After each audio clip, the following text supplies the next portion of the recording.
Hello dear students, आज हम कुछ और क्वेश्चंस कंप्लीट करते हैं। हमारी सीरीज चल रही है वेक्टर्स की, बहुत सिंपल पीवाईक्यू सिंपल क्वेश्चंस, ताकि हम लोगों को थोड़ा वेक्टर्स का कंसेप्ट क्लियर हो जाए, और उसी के लिए हम लोग लगे हुए हैं, आपके साथ में कनेक्टेड हैं। 23 क्या कहता है? Find the resultant of three vectors OA, OB and OC shown in the figure, radius is R।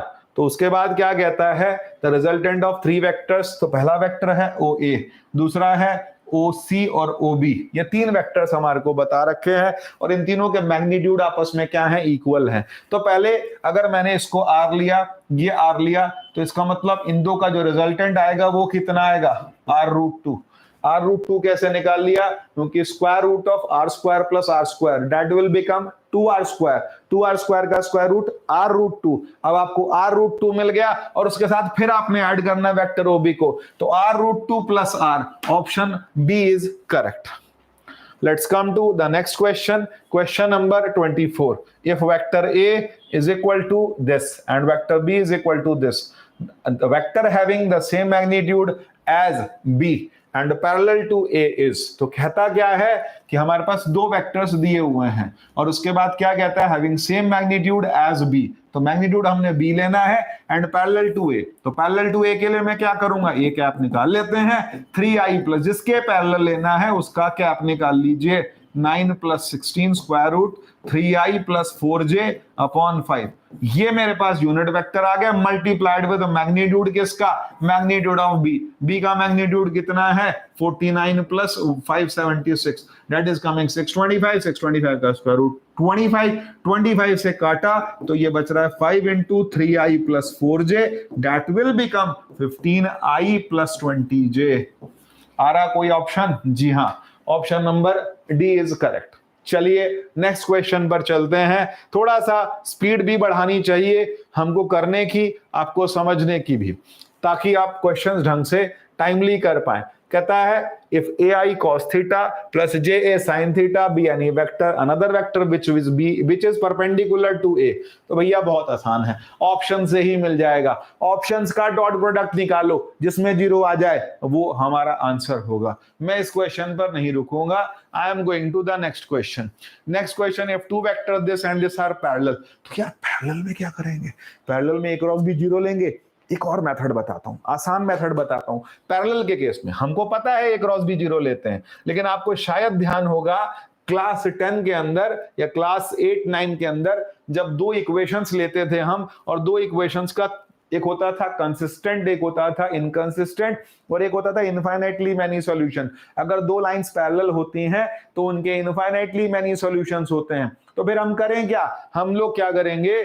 2/-4, इनके कोएफिशिएंट्स का रेशियो ले रहा हूं मैं, 3/-6 और इक्वल टू 1/-λ। इनको इक्वल ले लिया तो पहला और दूसरा इक्वल ले लिया, तो ये कितना आ रहा है? -1/2। ये कितना आ रहा है? -1/λ। तो लैम्डा इज कमिंग व्हाट? तो लैम्डा की वैल्यू मेरे पास कितनी आ गई? 2 आ गई। Let's come to the next question, question number 27। 27 क्या कहता है? P plus Q is equal to R, mod of P mod of Q equal to √3 and R is equal to 3. The angle between P and Q is। तो भाई P plus Q का मतलब क्या हो गया? R के equal आ गया। mod of P mod of Q और R भी इक्वल है, तो हम करें क्या? हम एक काम करते हैं कि P plus Q अगर R के इक्वल है तो हम स्क्वायरिंग बोथ साइड्स कर देते हैं। अगर स्क्वायरिंग बोथ साइड्स कर देंगे तो उससे हमको क्या मिल जाएगा? P का मॉड पता है, Q का मॉड पता है, R का मॉड भी पता है, तो हम P डॉट Q निकाल पाएंगे। और उससे हम लोगों को क्या मिलेगा? जैसे मैंने निकाला R square is equal to P square plus Q square plus 2PQ cos theta. तो R स्क्वायर कितना है? 3 का स्क्वायर, 3 का स्क्वायर इज 9। P का स्क्वायर कितना आ गया? 3। Q का स्क्वायर कितना आ गया? 3। 2 इंटू √3 इंटू √3, तो ये कितना मिल गया मुझको? 3। ये कितना आ गया? 9 - 6 इज कमिंग 3, और ये कितना आ गया? 2 3 जा 6 इंटू cos थीटा। तो cos theta is coming 1/2, that means theta is coming π/3। तो theta is coming π/3, option C is correct. Let's come to the next question, question number 28।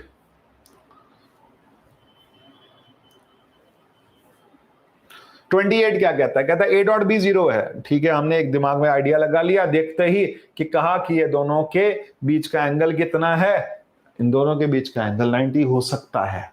उसके बाद a क्रॉस b 1 है, इसका मतलब ये दोनों a b और b भी 0 नहीं है, तो a क्रॉस b 1 है, a डॉट b क्या है? 0 है।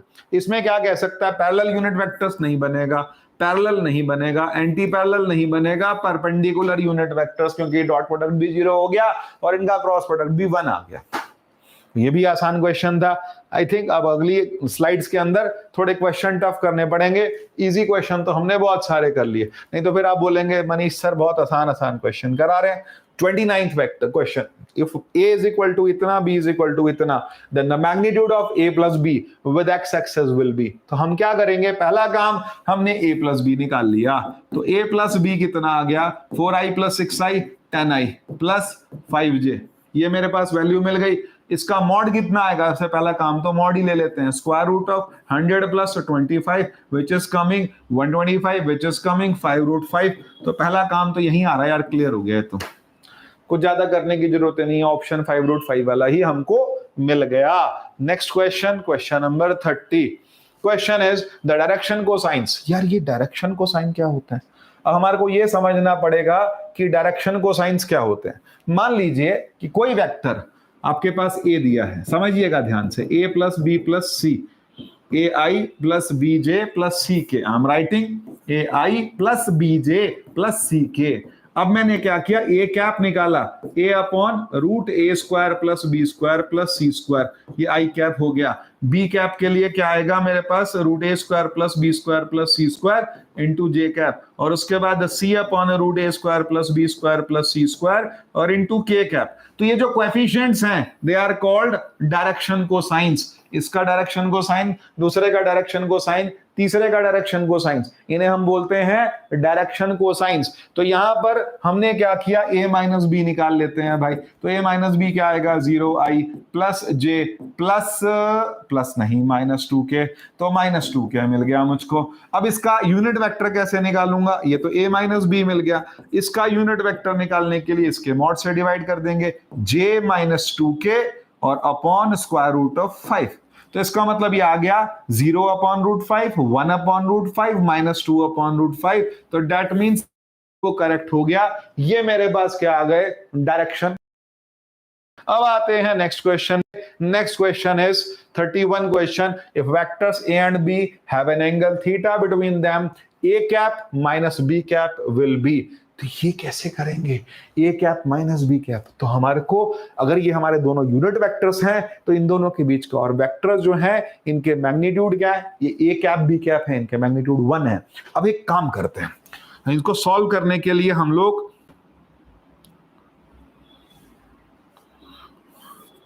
मान लिया a cap minus b cap का स्क्वायर किया। बहुत ध्यान से समझिएगा, आंसर भी निकाल देते हैं और इसी में एक चीज और भी सिखा देते हैं कि a cap plus b cap होगा तब क्या आएगा। तो a cap minus b cap का स्क्वायर कितना होगा?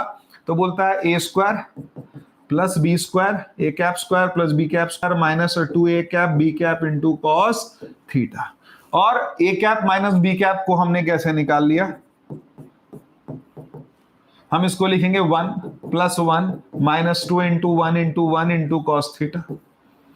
It is coming 2 minus 2, I am taking 2 common, 1 minus cos theta. So A cap minus ये आ गया कितना? 2 into 2 sine square theta by 2। इसका मतलब जब मैंने स्क्वायर रूट लिया तो A cap minus B cap क्या आएगा? 2a sine theta by 2। तो यहीं पर लगे हाथ एक और काम कर देते हैं कि a cap plus b cap की वैल्यू क्या आएगी? a cap plus b cap की वैल्यू निकालने के लिए मुझे यहां प्लस लेना पड़ेगा। 1 प्लस कॉस थीटा होगा, 2 कॉस स्क्वायर थीटा बाय 2 होगा, square root 2 cos theta by 2 होगा। तो वहां पर मेरे पास एक और आंसर तैयार हो गया, एक ऑप्शनल क्वेश्चन और तैयार हो गया, 2a कॉस थीटा बाय 2। फिर इसके बाद अगर एक और केस आ जाता है कि what is the value of a cap minus b cap divided by a cap plus b cap, तो वो आएगा tan थीटा बाय 2। याद रखिएगा, एक ही क्वेश्चन से हमने 3 निपटा। चलिए नेक्स्ट क्वेश्चन पर आते हैं।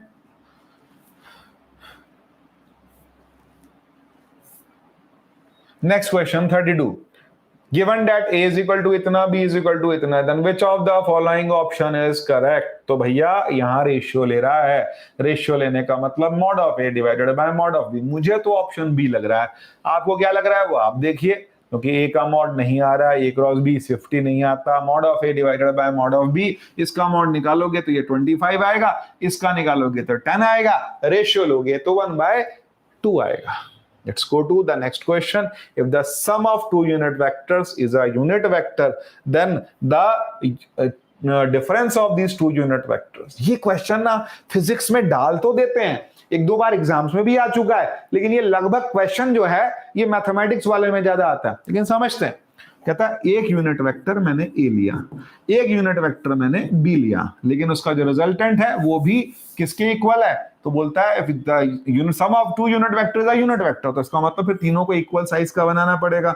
ये a हो गया, ये b हो गया, और ये a प्लस b हो गया, और ये तीनों के मैग्नीट्यूड सेम है, तो तीनों के एंगल कितने कितने आ गए? 60। और अगर ये 60 आया तो a माइनस b क्या होगा? ये माइनस b आ गया। ये एंगल कितना हो गया? 120। अब ये 120 हो गया तो ये रिजल्टेंट कितना आ गया? a minus b। अब फाइंड आउट कैसे करें? फाइंड आउट करने का तरीका मैं आपको बताता हूं। ये एंगल कितना होगा? 120 से 30 होगा। ये एंगल मेरे को 90 मिल गया, और ये मैग्नीट्यूड मिला मुझे 2। ध्यान से समझिएगा, ये मैग्नीट्यूड कितना मिला? 2, 1 + 1 2, और ये कितना है? 1। अब मेरे पास राइट एंगल ट्राइंगल बन गया। कैसे करूंगा? इसका वैल्यू कितना आएगा?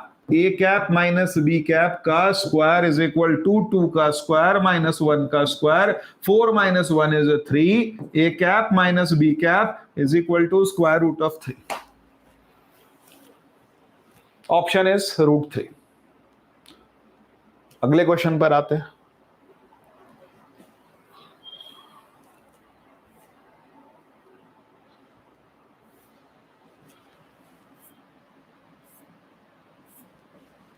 Questions complete. हमारी पीडीएफ जो थी, ये जो बनी हुई थी पूरी की पूरी, ये कंप्लीट हो गई। Will come to you again with the new questions with much tougher questions. Thank you.